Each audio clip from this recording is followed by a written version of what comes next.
Tes. Assalamualaikum warahmatullahi wabarakatuh. Perkenalkan, nama saya Ayu Nur Lestari, NRP 105119100034 dari Departemen Teknik Instrumentasi 2019. Di sini saya akan menjelaskan tentang Bridge Dioda Datasheet APT05DC 120HC. Di sini saya tulis bahwa VRRM-nya yaitu 1200 volt, IC-nya 5 ampere, dan DC-nya 100 derajat Celcius. Ini kurang lebih rangkaiannya seperti ini gambarannya. Aplikasinya yaitu switch mode penyiaran supply, arah, pemanasan induksi, peralatan los, penyiaran kecepatan tinggi. Fiturnya yaitu diode SIC Schottky, 0 pemulihan terbalik, pemulihan 0 ke depan, perilaku switching suhu independen, koefisien temperatur positif, paket isotop SOT227, induktansinya sangat rendah, tingkat integrasi yang tinggi. Ini gambar isotopnya. Manfaatnya yaitu kinerja luar biasa pada operasi frekuensi tinggi, kerugiannya itu rendah, peralihan kebisingan rendah, pemasangan langsung ke heatsink atau paket terisolasi, persimpangan rendah untuk menahan thermal, dan sesuai dengan RoHS. Peringkat maksimum mutlaknya yaitu simbolnya, saya kasih contoh di sini itu VR, yaitu parameternya maksimum PDC, reverse voltage, max ratingnya 1200 unitnya itu V. Lalu ada karakteristik listriknya yaitu VF, dioda forward voltage-nya, ada test condition-nya juga di sini, IF sama dengan 5A, TG sama dengan 25 derajat Celcius, TJ sama dengan 175 derajat Celcius, min, tipe max dan unitnya. Lalu ada karakteristik thermal dan paketnya, juga saya tulis di sini yaitu ada simbol karakteristik RTHIC, junction to case thermal resistance, min, tipe dan max-nya 2,25, unitnya derajat Celcius atau W. Nah, untuk garis besar paket SOT227 isotopnya sendiri itu seperti ini. Dimension in millimeters and in inches. Nah, kurva kinerja khasnya itu maksimum effective transient thermal impedance, junction to case versus pulse duration-nya kurang lebih seperti ini gambarnya. Rectangular pulse duration scan-nya seperti ini, ada forward karakteristik, reverse karakteristik, FV itu forward voltage, VR sama dengan reverse voltage seperti ini.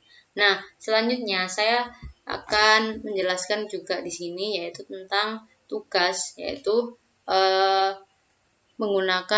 membuat rangkaian sesuai dengan yang diberikan oleh dosen saya yaitu Bapak Dwi pada mata kuliah elektronika analog, yaitu menggunakan dioda rectifiers. Ini saya coba di Proteus dan mensimulasikannya. Ini rangkaiannya, bentuk rangkaiannya. Nah, ini hasilnya atau waktu di run seperti ini. Yang kedua menggunakan bridge full. Seperti ini rangkaiannya, hasilnya seperti ini. Untuk yang ketiga menggunakan dioda limiter seperti ini. Yang keempat itu menggunakan dioda clampers. Simulasinya seperti ini, hasilnya seperti ini. Nah, yang kelima menggunakan doubler, voltage doubler. Sini voltage-nya. Nah, di sini hasilnya. Yang keenam ada voltage tripler menggunakan aplikasi Proteus 8.9. Nah, di sini hasilnya. Ketujuh menggunakan voltage quadrupler menggunakan aplikasi Proteus 8.9. Rangkaiannya seperti ini, waktu di run seperti ini. Nah, yang kedelapan, yang terakhir menggunakan logic gate. Nah, di sini. Ini rangkaiannya, lalu hasilnya seperti ini. Nah, langsung saja kita ke simulasi Proteusnya. Untuk rangkaian pertama, kita buka open project, ini folder, ini open. Nah, seperti ini rangkaiannya. Ini namanya VSYN, komponennya ada TR transformation menggunakan 2P2S, diodanya 1N4001, R1 resistornya saya menggunakan OR1, serta osiloskopnya menggunakan 1, 2 juga. Lalu saya rangkai jadi seperti ini. saya run. Nah, misalkan gelombang yang seperti ini. Semakin besar frekuensi atau amplitudo inputannya yang diberikan besar, maka hasilnya gelombang frekuensinya akan menghasilkan gelombang yang besar pula. Sebaliknya, semakin kecil, maka gelombangnya akan menghasilkan outputan yang kecil pula. Gitu. Langsung saja ke yang kedua. Project, pada new folder, open.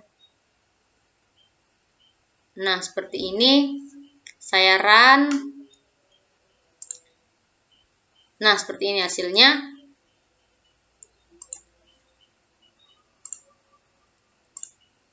Yang ketiga, kita buka. Oke, seperti ini rangkaiannya. Kurang lebih seperti ini. Lalu kita coba run. Nah, hasilnya seperti ini. Kita close, kita berhentikan dulu. Jadi di sini tuh ada 8 percobaan yang akan kita coba simulasikan. Nah, ini yang keempat. Nah, ini yang keempat. Rangkaiannya seperti ini. Lalu kita run. Hasilnya seperti ini. Oke. Nanti dulu. Kita coba yang kelima. Yang kelima menggunakan doubler. Kita menggunakan jenis rangkaian doubler. Deltanya sama. Ini juga ada tambahan kapasitor C2, juga ada voltage-nya juga. Nah, kita run. Nah, keluarkan hasilnya. Tadi kan nggak ada. Waktu di run itu ada, itu berarti kita berhasil. Di sini juga saya jelaskan ke teman-teman ya. Komponennya kita ada ketambahan kapasitor juga, ada ini juga voltage-nya juga. Lanjut ke yang keenam. Kita berhentikan dulu. Open project, new folder. Yang 6. Nah, yang keenam kita menggunakan tripler seperti ini. Lalu kita run. Nah, berhasil keluar angka di sini 358. Kita berhentikan dulu. Nah, hilangkan. Nah, berhasil berarti kita programnya benar. Lalu kita coba ke rangkaian ke-7. 7 ada rangkaian ke-7. Rangkaian ke-7 ada ini seperti ini kurang lebih. Sama komponennya, cuma ada beberapa yang membedakan. Diodonya semakin banyak, kapasitornya juga banyak. Nah, kita run. Nah, munculkan di sini. Nah, kita berhasil. Kita berhentiin dulu programnya. Yang terakhir ada logic gate. Nah, kurang lebih logic gate-nya seperti ini.